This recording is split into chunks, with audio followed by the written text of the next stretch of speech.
Audio Jungle.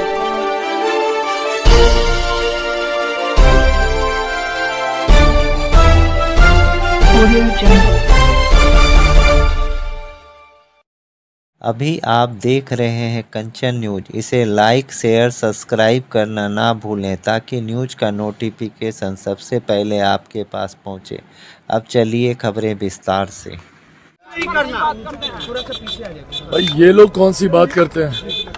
गाली गलौज की भाषा का इस्तेमाल करवाना, लाठी में तेल पिलवाना, भ्रष्टाचार और अपराध को बढ़ावा देना और विभिन्न तरीके के आपराधिक षड्यंत्रों में शामिल होना। ऐसे में ये किस तरीके की राजनीति कर रहे हैं? जिस तरीके से तुष्टीकरण की भावना के साथ देश के सारे संसाधनों पर एक धर्म विशेष का अधिकार बताना, ये वो सोच है जिसकी वजह से आज तक कभी बिहार एक विकसित राज्य नहीं बन सका। भाई आज आप मेरे प्रधानमंत्री पर उंगली उठा रहे हैं, पर 10 साल तक तो आपकी सरकार, 15 साल तक आपकी सरकार थी। आप ही के परिवार के दो मुख्यमंत्री रहे। ऐसे में अगर आपने उस वक्त कार्य किया होता, राजद ने उस वक्त कार्य किया होता, तो यकीनन आज बिहार के हालात अलग होते। प्रधानमंत्री जी की योजनाएं, गरीब कल्याण की जितनी योजनाएं हैं, उसमें मुझे बता दीजिए कहाँ पे जाति विशेष की बात हो रही है या धर्म विशेष की बात हो रही है। ये वो लोग हैं जो खुद गर्व से जातीयता और सांप्रदायिकता पे बनाए हुए समीकरण के आधार पर राजनीति करने का काम करते हैं। जो लोग खुद गर्व से बोलते हैं हम MY समीकरण वाले लोग हैं। क्या है भैया ये MY? ये जातीयता, ये सांप्रदायिकता नहीं है। तो ऐसे में जो लोग खुद इस कार्य को अंजाम दे रहे हैं, वहीं दूसरी तरफ हमारे प्रधानमंत्री आज की तारीख में उनकी योजनाएं उठाकर देख लीजिए। प्रधानमंत्री आवास हो, उज्ज्वला हो, शौचालय हो, या जिस तरीके से 81 करोड़ लोगों को मुफ्त में राशन मिल रहा है, इन तमाम योजनाओं में कहाँ कहीं पे भेदभाव किया गया?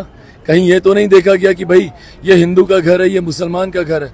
सारी योजनाओं का इक्वल डिस्ट्रीब्यूशन कराया गया।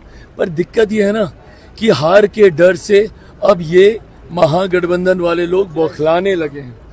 जिस तरीके की आपत्तिजनक भाषाओं का इस्तेमाल ये कर रहे हैं, जिस तरीके से आरोप प्रत्यारोप की राजनीति ये कर रहे हैं, सकारात्मक राजनीति करने के लिए इनके पास कुछ है नहीं। भाई हम लोग तो अपने मुद्दे गिना रहे हैं ना। बताएं राजद के लोग, आप भी अपने मुद्दे गिनाइए। आप भी बताएं महागठबंधन के लोग कि आपने इतने सालों में 55 साल तक कांग्रेस रही, गाहे बगाए कई गठबंधन सरकारों का नेतृत्व कांग्रेस ने किया। बताया आपने देश के लिए क्या क्या किया? राजद बताए कि 15 साल में आपने क्या क्या किया? भाई हम तो गिना रहे हैं ना। हमने तो उज्ज्वला भी गिनाया, हमने आपको आयुष्मान भी गिनाया, हमने आपको शौचालय भी गिनाए, हमने आपको प्रधानमंत्री गरीब कल्याण अन्न योजना भी गिनाई, 81 करोड़ लोगों को मुफ्त में राशन।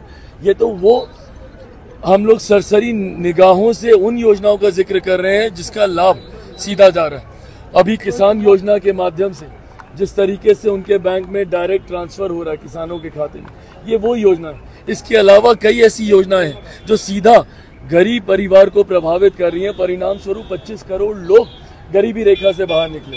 इसके बाद मुझे बताएं ना महागठबंधन के लोग, आपने क्या किया जिसके आधार पर आप लोगों का वोट मांगने जा रहे हैं? आप तो लोगों को गाली देकर, तुष्टीकरण की राजनीति कर कर और लोगों को डरा कर, किस बात से डराया जा रहा है? संविधान खतरे में है, आरक्षण खतरे में है, लोकतंत्र खतरे में है। 2015 का बिहार विधानसभा का चुनाव याद कीजिए। पूरा चुनाव सारे मुद्दे से भटकाकर सिर्फ आरक्षण के मुद्दे पे केंद्रित कर दिया गया। आज 10 साल होने को आए हैं, क्या हो गया भैया आरक्षण को? कहाँ, किसने छीन लिया, किसने खत्म कर दिया? उसी तरीके से आज संविधान, जिस संविधान के तहत मेरे प्रधानमंत्री 3 बार गुजरात के मुख्यमंत्री रहे, जिस संविधान की वजह से आज वो तीसरी बार देश के प्रधानमंत्री बनने जा रहे हैं, क्यों कोई उस संविधान को हटाएगा?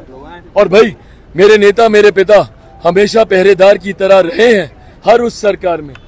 कुछ समय पहले अनुसूचित जाति जनजाति एट्रोसिटी एक्ट को लेकर जिस तरीके से माननीय न्यायालय के द्वारा उसको कमजोर करने के प्रावधान बना दिए गए थे, उसके डायल्यूशन की बात हुई थी, उस वक्त भी मेरे नेता ने डटकर, हम लोगों ने डटकर सरकार के सामने हम लोग खड़े रहे। सरकार को उसको पुनः उसी स्थिति में वापस उस कानून को लागू करवाना पड़ा।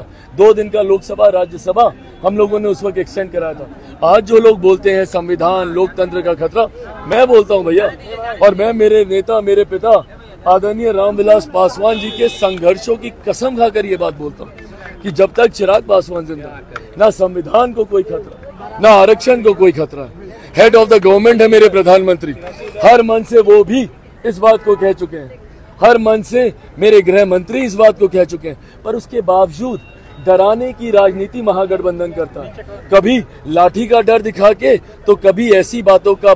न्यू अपडेट के लिए देखते रहिए कंचन न्यूज।